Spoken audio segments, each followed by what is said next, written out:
the best stories are the personal ones, and if you're a horror filmmaker, you know, the best way to tell a scary story is to find the thing that scares you the most and put it in the story. And the thing that scares me the most is the idea of a spider the size of a pit bull terrier. Yeah, I'm intensely arachnophobic, so anything with 8 legs freaks me out. Like I have a visceral reaction to spiders, so I just basically took my worst nightmare and just magnified it by a huge amount. Both Kiah and I were very much on the same page in terms of getting the best person to do the effects in that space, and it just so happens because of my relationship with Richard and Weta, I was able to ring Richard up and said, I got 2 words to say to you, and they are giant spider. I think these days a lot of people are doing things digitally, and Kiah wanted to do everything practically, and Richard just loved the opportunity. Well, with any project that you do, it's all about the people that you're going to be working with. Obviously, the subject matter of this film is super exciting to us, but the fact that Kiah is such a extraordinary filmmaker, such a dynamic and unique individual, it was very obvious from the outset that his sharp wit and his clever mind was going to produce a fabulous script that would be, massively attractive to work on. Like Richard Taylor, he's like pretty full-on hero of mine. This is the guy that pretty much hand-built Middle Earth, Lord of the Rings, Avatar, he's kind of done it all. It's delightful for us because this director wanted to do Sting practically. He asked us to initially design Sting, and that went through an interesting evolution because is it just a spider, or has it got more alien attributes, or is it more monstrous?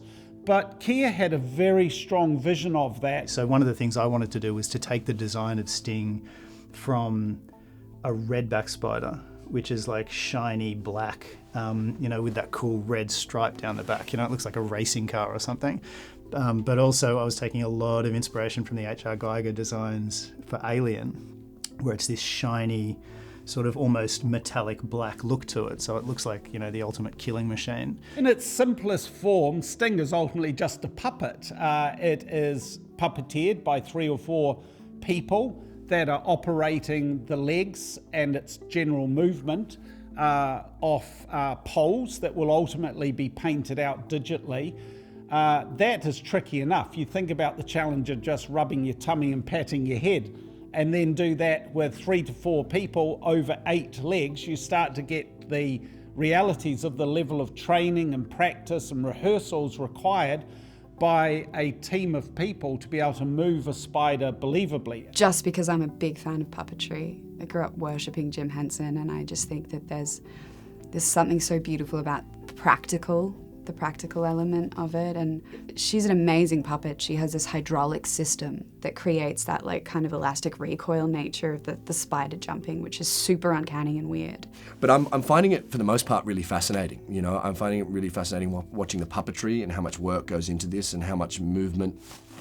For months and months before, they've been working out how to articulate the knuckle on its left leg, let alone all 8 of them. And it's interesting when you consider the actors that are actually going to play opposite something in a film. It's evident quite often to an audience when a director is chosen to go down an entirely digital pipeline that the actors don't perform against something that has presence, that isn't present in the environment. And for a movie like this, where the relationship between the victim and the predator is primary to give the essence that the director is trying to capture, that sense of presence becomes paramount. And actors are reactive, so if you're coming at them with a tennis ball on a stick, they're going to have a lot of work to do, and there's probably going to be a lot of help you're going to have to give them. But if you're coming at them with, a 15-pound puppet that's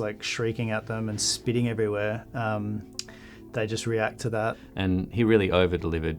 Richard, his team, Joel, Weta, they were fantastic. They were very generous in supporting a production like ours and a filmmaker like Kiah, because they are also excited by fresh voices doing the things that they did 20 years ago, making movies out of sticky tape and string and scaring audiences.